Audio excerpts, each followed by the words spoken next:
बातमी आहे पिंपरी चिंचवडमधल्या मोशी दुर्घटनेसंदर्भात। एक मोठा खुलासा आता समोर येतोय। मोशी दुर्घटना प्रकरणी इमारतीचे 2 मजले अनधिकृत होते। पिंपरी चिंचवड शहरातील मोशी इथे कचरा डेपोतील वेस्ट टू एनर्जी या प्रकल्पाच्या दुर्घटनाग्रस्त 3 मजली प्रशासकीय इमारतीबाबत ही धक्कादायक आणि गंभीर बाब समोर आली आहे। केवळ तळमजल्यालाच महापालिकेच्या बांधकाम विभागाने 27 जुलै 2023 रोजी परवानगी दिलेली होती आणि पूर्णत्वाचा दाखला दिलेला होता। ही बाब आता उघड झाली आहे। त्यामुळे वरचे 2 मजले हे कसे बांधले, कोणाच्या परवानगीने बांधले असा मात्र आता सवाल उपस्थित होतोय।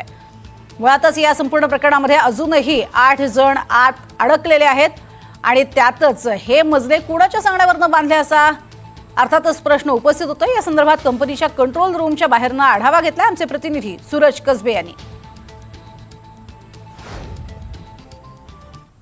8 जुलै 2026 ला ही दुर्घटना घडली मोशी येथील पिंपरी चिंचवड महानगरपालिकेच्या वेस्ट टू एनर्जी प्रकल्पामध्ये।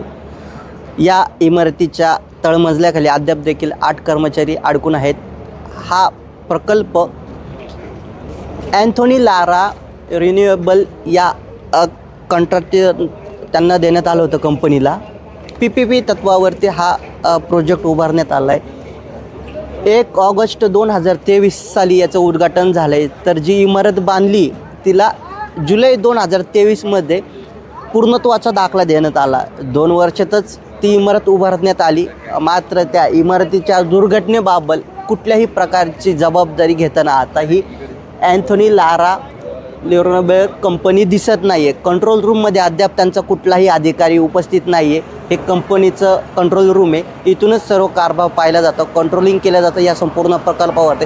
आतमध्ये काही कर्मचारी आहेत, परंतु ते म्हणतात आम्हाला त्या इमारतीबाबत कुठल्याही प्रकारची माहिती नाही आहे। 1991 सालापासून पिंपरी चिंचवड शहरातील अस्तित्वात आहे हा कचरा डेपो। शेकडो टन कचरा या ठिकाणी साचला गेला आहे। जवळपास 70 ते 75 मीटर उंचीचे हे कचऱ्याचे ढीग पूर्णपणे उंचचे उंच बांधले गेलेत।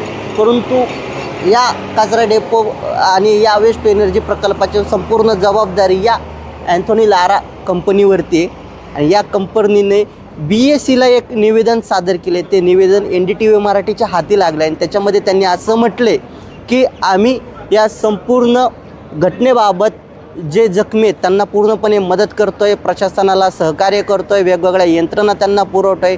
आमच्या परीने जे काही होतंय ते संपूर्ण आम्ही त्यांना सहकार्य करतोय। परंतु ही जी घटना आहे ही नैसर्गिक आहे।